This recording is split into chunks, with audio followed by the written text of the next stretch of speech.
काळा दोरा बांधणं हे बंधनकारक, ते अस्पृश्य ओळखण्याची खूण होती, कारण सावलीचा विटाळ होत होता.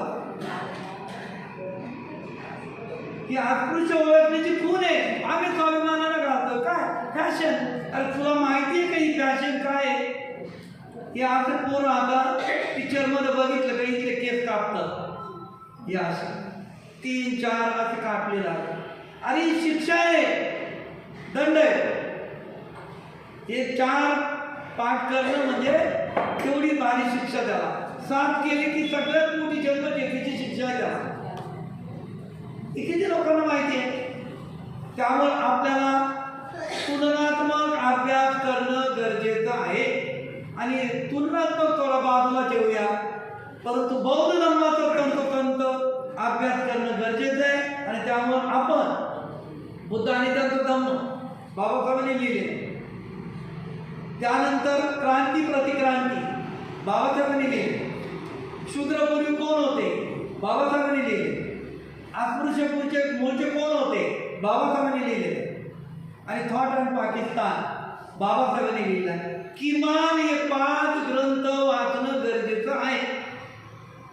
की बाबासाहेबांनी लिहिलेले, सोम्याने लिहिलेलं, आमच्या सारख्याने लिहिलेले नका वाचू. बाबासाहेबांनी लिहिलेले तर ग्रंथ वाचा. आणि हे 5च का म्हणतोय? बुद्ध आणि त्यांचा धम्म समजण्यासाठी. अस्पृश्य मूळचे कोण? आम्ही एकेकाळी बौद्ध होतो, हे सिद्ध केलंय बाबासाहेबांनी त्या ग्रंथामध्ये. त्यामुळे आम्ही मूळचे बौद्ध आहोत. धर्मांतर करत नाही, आम्ही मूळच्या बौद्ध धर्मामध्ये येतोय, धम्मदीक्षा घेतोय. हे आपल्याला सांगून सांगता आलं पाहिजे. शूद्रपूर्वी कोण होते? वर्ण 4 नव्हतेच. बाबासाहेब त्याच ग्रंथामध्ये म्हणतात वर्ण 3च होते, ब्राह्मण, क्षत्रिय आणि वैश्य. ज्या क्षत्रिय राजांनी बौद्ध धर्म स्वीकारला आणि बौद्ध धर्म स्वीकारल्यामुळे त्याने यज्ञ करायचं बंद केलं, मुंज करायचं बंद केलं, जानवर घालायचं बंद केलं. आपण केलं ना, तेच करतो ना. ब्राह्मणाच्या हातून क्रियाकर्म करायचं बंद केलं. त्या क्षत्रिय राजांना ब्राह्मणांनी वारीत टाकलं आणि त्यांचा 4था वर्ण बनवला शूद्र. शूद्र हे एकीकडे राजेच होते, क्षत्रियच होते. हे बाबासाहेबांनी त्या ग्रंथामध्ये सिद्ध केलंय. आणि मग बहुजन समाजाला जर बौद्ध धर्माकडे आणायचं असेल तर आपल्याला हे माहीत पाहिजे ना बाबांनो. अरे तुम्ही एकेकाळी क्षत्रिय होतात, तुम्ही बौद्ध होतात, मुद्दाम तुम्हाला वारीत टाकलंय म्हणून शूद्र वर्ण केलाय, हे सांगता आलं पाहिजे. त्यासाठी तो ग्रंथ वाचा. क्रांतीच्या पाठीमागून प्रतिक्रांती कशी? बाबासाहेबांनी लिहिलेला ग्रंथ वाचावा लागेल. आणि थॉट अँड पाकिस्तान का? आपल्या सगळ्यात जवळचा मित्र कोण असतंय? आपले शेजारी. आई वडील नंतर येतात, बहीण भाऊ नंतर येतात, नातेवाईक नंतर येतात. आजारी बिजारी पडलं, सगळ्यात पहिलं आपण आजारी पडलं कोण येतंय? शेजारी. त्याच्याशीच आपली दुश्मनी.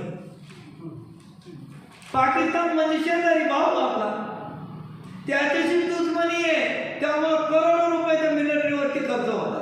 विधायक काम झाले असते का नाही? त्याचे तणाव झाले असते, बांधणे झाले असते. विधायक काम मिलिटरीला नाही, ती मिलिटरी तिथं उभी आहे का? पाकिस्तान अटक करेल. हे पाकिस्तानच्या डोक्यात घुसवलंय आणि भारतीयांच्या डोक्यात घुसवलंय. त्यामुळं धुमसतोय पाकिस्तान आणि धुमसतोय भारत. इथं जर मैत्री प्रेमाचे संबंध प्रस्थापित केले, सांगता ते आता मला वाटतं 18/19 ती वर्ल्ड हे झाली, काय म्हणतात ते, क्रिकेट वर्ल्ड कप. तर त्या वर्ल्ड कपमध्ये आहे ना, सेमीफायनलला आपण सेमीफायनलच्या आधीच हारलो होतो. 18/19 झालं. आपण सेमीफायनलच्या आधीच हारलो होतो आणि पेव्हिलियनमध्ये बसलेलो होतो. त्या वर्ल्ड कपला सेमीफायनलला कोण होतं माहिती आहे? श्रीलंका आणि पाकिस्तान. सेमीफायनलची गोष्ट सांग. सेमीफायनल श्रीलंका आणि पाकिस्तान होतं.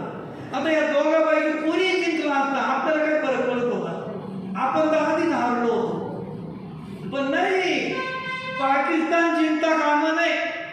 श्रीलंका जिंकलं तर चालेल. 2 मुली होत्या 18-20 वर्षाच्या, रिक्षामध्ये होत्या. ते शेवटी तो पाकिस्तान हरला होता, श्रीलंका जिंकली त्यावेळेला. संध्याकाळची गोष्ट, रिक्षातून चालू त्या मुली बाजूला बसले. ती एक मुलगी एवढं टेन्शनमध्ये बोलत होती, तिला बाई मला लय टेन्शन आलं. मी जरा काम वगैरे महिला कुठलं टेन्शन कुठलेही जर का पाकिस्तान जिंकला असताना लय वाईट झाला असतं. मी म्हटलं आबा